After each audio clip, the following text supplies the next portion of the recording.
4 টাকা করে হলে কত হচ্ছে 8টার দাম? 4 1 4, হ্যাঁ 4 2 8, হ্যাঁ 3 4 12, হ্যাঁ 4 4 16, হ্যাঁ 4 8, 4 5 দাঁড়া বলুক না, ও বল।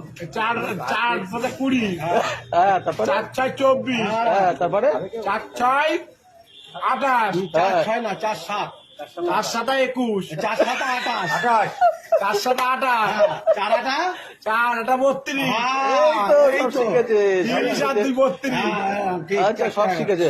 তাহলে এখন পেপসির দাম কত নিচ্ছ? 3 টাকা, হ্যাঁ 3 টাকা, এইগুলো কত? 3 টাকা, না না তুমি বললে আবার কত একটু কম নিচ্ছিলে।